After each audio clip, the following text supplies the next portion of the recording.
Hi, I'm doctor A Ravindra, senior interventional cardiologist, Medicover hospitals, Chandanagar. మన అందరికీ తెలుసు గుడ్ కొలెస్ట్రాల్ అంటే ఏమిటో, బ్యాడ్ కొలెస్ట్రాల్ అంటే ఏమిటో.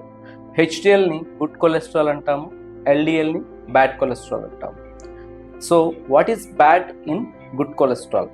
సో మన హెచ్డిఎల్ కొలెస్ట్రాల్లో కూడా బ్యాడ్ కొలెస్ట్రాల్గా ఎప్పుడు అవుతుంది. సో ఫీమేల్స్లో హెచ్డిఎల్ కొలెస్ట్రాల్ మోర్ దాన్ 50 ఉండాలండి, జెంట్స్లో హెచ్డిఎల్ కొలెస్ట్రాల్ మోర్ దాన్ 40 ఉండాలి. అలా కాకుండా అప్ టు 60 అనేది నార్మల్ రేంజ్.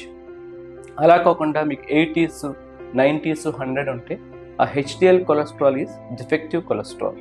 అది మన యొక్క రక్తనాళాలకి మంచి ఏమీ చేయదు. ప్లస్ ఎప్పుడైతే హెచ్డిఎల్ కొలెస్ట్రాల్ 80, 90, 100 ఉన్నాయో అది మంచి పని చేయదు, దానివల్ల ఎటువంటి ఉపయోగం ఉండదు.